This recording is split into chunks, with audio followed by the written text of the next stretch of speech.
पूर्व मुख्यमंत्री दिग्विजय सिंह ने ईवीएम से वोटिंग की विश्वसनीयता पर सवाल उठाए हैं। इंदौर में दिग्विजय सिंह ने कहा कि वीवीपैट स्लिप दिखाने के बजाय हाथ में दी जाए ताकि हम उसे मतपेटी में डाल सके। मतगणना वीवीपैट स्लिप से की जानी चाहिए। देखिए ये खास रिपोर्ट। पूर्व सीएम दिग्विजय सिंह ने इंदौर में फोड़ा ईवीएम बम। ईवीएम की विश्वसनीयता पर दिग्विजय ने उठाए सवाल। दिग्विजय की मांग, वीवीपैट स्लिप से होनी चाहिए मतगणना। दिग्विजय का सवाल, भाजपा को पहले कैसे पता चल जाता है कितने सीट मिलेगी। इंदौर में पूर्व मुख्यमंत्री दिग्विजय सिंह ने हाल ही में हुए विधानसभा चुनाव पर सवाल उठाए हैं। उन्होंने ईवीएम से वोटिंग की विश्वसनीयता पर सवाल उठाते हुए कहा कि मतगणना की गणना वीवीपैट की पर्ची से ही होनी चाहिए। वोटिंग ईवीएम से ही होना चाहिए, लेकिन वोटिंग के बाद जो पर्ची वीवीपैट में डलती है उसे लोगों के हाथ में ही देना चाहिए। जिन लोगों ने मतदान किया है वही एक अलग बॉक्स में उस पर्ची को डाले। इसमें गलत क्या है? यह देश के 90 करोड़ मतदाताओं का अधिकार है। पेटी में डाली गई पर्चियों की काउंटिंग करें और फिर उससे चुनाव परिणाम घोषित किए जाएं। कुछ ऐसे प्रश्न थे जो कि स्वाभाविक है। उदाहरण के लिए कि निष्पक्ष चुनाव के लिए जो मशीन में सॉफ्टवेयर डाला जाता है वो कौन सॉफ्टवेयर तय करता है। एक, उस सॉफ्टवेयर को आप उजागर क्यों नहीं करते? प्रश्न नंबर 2।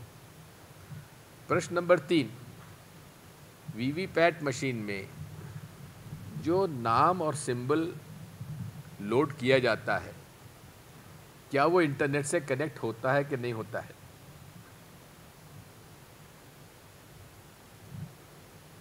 इसके साथ बहुत सारे और भी सवाल थे कि आखिर ये चिप कहाँ से आती है, उसको कौन उसको लोड करता है, सॉफ्टवेयर कैसे उसमें बर्न किया जाता है। ये सारे प्रश्न टॉप कंप्यूटर साइंटिस्ट ने और रिटर्निंग ऑफिसर जो रिटायर्ड हैं उन लोगों ने प्रश्न किए। माननीय चुनाव आयोग ने उनकी पावती तक नहीं ली। 1.5 साल से वो कोशिश कर रहे हैं। कांग्रेस पार्टी और साथ में हमारे 18 इंडिया अलायंस पार्टनर्स ने इसी मुद्दे को लेकर माननीय चुनाव आयोग से मिलने का समय मांगा। 6 महीने से हमें माननीय चुनाव आयोग मिलने के समय नहीं दे रहा है। क्या ये निष्पक्ष है? क्या ये निष्पक्षता इससे झलकती है? क्यों नहीं दे रहे हैं? क्या इसमें उनका क्या बिगड़ रहा है? अरे भाई, निष्पक्ष चुनाव के लिए हमारे कुछ प्रश्न हैं। आज पूरे विश्व में केवल पूर्व सीएम ने आगे कहा कि हमें वीवीपैट में कुछ मत दिखाइए, लेकिन जो पर्ची छपी है वो हमारे हाथ में दे दीजिए, उसे हम देख लेंगे। वोट करने के बाद एक मतपेटी में डाल देंगे, उसके बाद मतपेटी में डाली गई स्लिप की काउंटिंग कर दीजिए। 5 देशों में ईवीएम की मशीन का उपयोग हो रहा है, बाकी किसी देश में नहीं हो रहा है। ऑस्ट्रेलिया में ईवीएम मशीन का उपयोग जरूर होता है, लेकिन वहाँ सॉफ्टवेयर उजागर होता है कि ये हमारा सॉफ्टवेयर है, इसमें आप देख लीजिए। और एक बात आती है कि सॉफ्टवेयर किसी भी मशीन पे जब डल जाता है तो वो मशीन ऑपरेट करने वाले का संदेश नहीं मानेगा, वो सॉफ्टवेयर क्या कहेगा वो मानेगा। अगर हम पूछते हैं दो क्या हुए 4 होते हैं, लेकिन सॉफ्टवेयर कहेगा नहीं 2 धन 2 5 होंगे, तो वो 5 ही लिखेगा, 4 नहीं लिखेगा। अब हम उस पर कैसे भरोसा करें कि जो हमारा एक संवैधानिक अधिकार है, मैं किसको वोट देता हूँ ये मेरा अधिकार है और गुप्त मतदान का मेरा अधिकार है। मैंने बटन दबाया और 7 सेकंड के लिए हमें दिखता है, उसके बाद क्या छपता है ये हमें नहीं मालूम। अभी आपने देखा होगा कई वीडियो आ रहे हैं सोशल मीडिया पर। राहुल मेहता एक आईआईटी दिल्ली के कंप्यूटर साइंटिस्ट हैं, उनके पिता केंद्र में मंत्री भी थे, चिमन भाई मेहता। उन्होंने करके दिखाया है कि हम दबाते हैं एक चिन्ह के लिए वोट, दिखता वो है लेकिन छपता कुछ और है। यानी कि ये सॉफ्टवेयर इस प्रकार का हो सकता है कि दिखे कुछ और छपे कुछ। इसलिए हमारी ये मांग है कि जो वीवीपैट में हमें भले ही आप मत दिखाइए, हमको तो वीवीपैट स्लिप हमारे हाथ में दे दीजिए, उसको हम देख लेंगे, फोल्ड करके एक डब्बे में मतपेटी में डाल देंगे और उस मतपेटी में जो वोट हैं उनकी गिनती करिए। इसमें क्या आपत्ति भाई? क्या ये मेरा अधिकार नहीं है कि जिसे मैं चाहूं उसको वोट डले?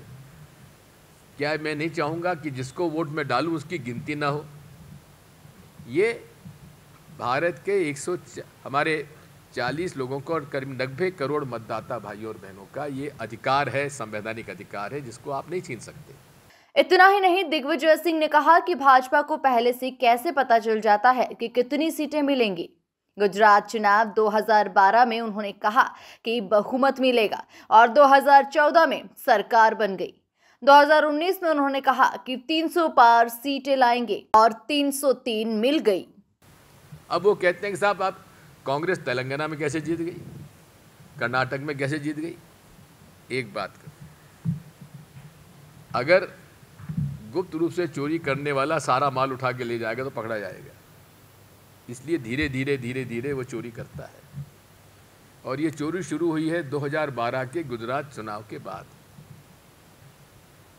और 2014 में उन्होंने कहा बहुमत मिलेगा, 284 मिल गए। फिर कहा 300 पार, तो 303 मिल गए। ये चुनाव के गिनती के पहले घोषणा कर देते हैं। ये कैसे मालूम पड़ता है इन्हें? नागदा में एक व्यक्ति ने तो रिजल्ट डिक्लेयर कर दिया था 1 तारीख को, 3 तारीख को काउंटिंग था और वो के वही फिगर्स निकले। ये सारी शंका हमारे दिमाग में जो है, कई लोग हमारे पास आते, साहब हमने पूरे गांव ने मिलकर वोट डाला, नतीजा कोई दूसरा आ रहा है। तो ये शंका दूर करने के लिए केवल एकमात्र उपाय है, या तो आप बैलेट पेपर से चुनाव कराइए, मशीन हटाओ। और मशीन से आपको इतना ही प्यार है तो भाई वो वीवीपैट स्लिप हमारे हाथ में दे दो, हम देख लें और मतपेटी में डाल देंगे। इसमें किसी को ऐतराज नहीं होना चाहिए। दरअसल दिग्विजय सिंह बुधवार को इंदौर में आए। विधानसभा चुनाव में हार के बाद वे पहली बार इंदौर आए थे। यहां कांग्रेस पदाधिकारियों और कार्यकर्ताओं के साथ लोकसभा चुनाव की तैयारियों को लेकर उन्होंने चर्चा की। विधानसभा चुनाव में हार के कारण भी उन्होंने जाने।